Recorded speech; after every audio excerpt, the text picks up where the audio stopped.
Природата секогаш ги носи боите на духот. Оваа мисла ја кажал поетот Ралф Валдо Емерсон.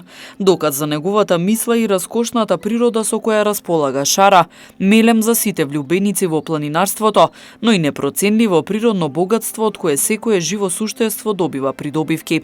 За жал, во последниот период дивата сеча е се поприсутна, но уште поголем проблем се и малите хидроцентрали кои се градат на повеќе локации. Горчина, тага, немир, немоќ. Вака се чувствуваат планинарите кога ќе ги здогледаат бетонските зданија, вели Бошко Видоески, кој се занимава со планинарство долги години. Воопшто не е пријатно кога пешачејќи низ прекрасна природа ќе навлезете во некое поле на деструкција предизвикано од човек. Практично ние планинарите сме сведоци на таквите работи кога одиме по планините и тоа се случува пред нашите очи. Ние сме намоќни околу да преземеме било што околу тоа. Така што во секој случај чувството е многу лошо. Видоески е и архитект. Тој ги објаснува штетите кои се направени со градењето на хидроцентралите и посочува на решение. Штетите можеме да ги разгледуваме од неколку гледни точки. Првата гледна точка веројатно е рефлексна, е емотивна и има врска со некаков си естетски карактер на штетата.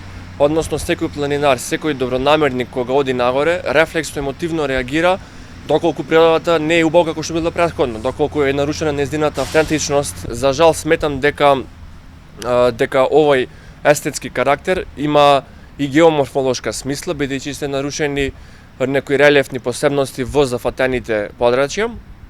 Освен тоа, секако веќе ја знаеме штетата која што ја трпи живиот свет внатре во реката, живиот свет во подрачјата кои што зависат од реката.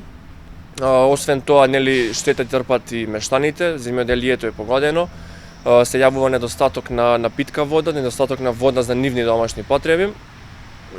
Друг сериозен проблем е секако фактот дека за воопшто да изградите мала хидроцентрала во некое место кое што е отсечено, до таму ви е потребен пристапен пат, кој што е долг неколку километри. Освен тоа, практично се ора целата локација за да се изгради воопшто, за потребите на изведбата да се изгради хидроцентралата, потребна е целата локација да се изора.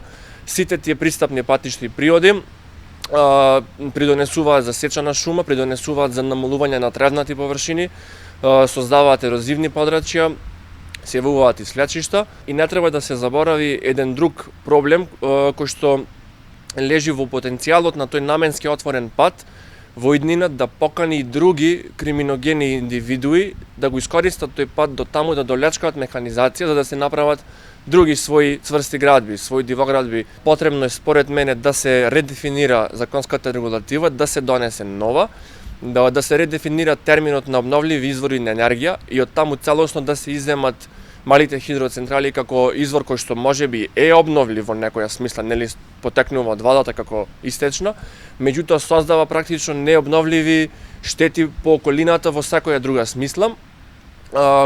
Освен тоа, кога ќе се среди законската регулатива, автоматски паѓаат во вода за мене смешните субвенции за изградба на мали хидроцентрали, повластената тарифа, а секако се отвора правен пат да станат ништовни концесиите кои веќе се случени.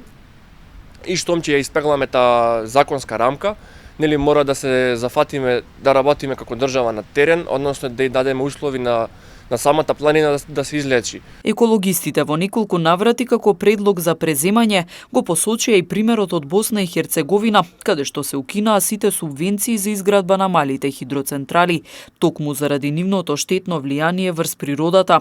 Председателот на владата пак Зоран Заев најави дека ќе биде раскината концесијата на најмалку една од малите хидроцентрали кои се градат во местноста Лешница на Шарпланина, додавајќи дека се прават анализи за другите 3 објекти кои се градат на ова подрачје. Целосно рушење на хидроцентралите, одстранување на градежниот шут, пошумување, санирање на ерозивните подрачја. Ова треба да го сторат луѓето, а потоа да ја оставиме природата самата да се обнови во наредните децении, заклучува Видоески.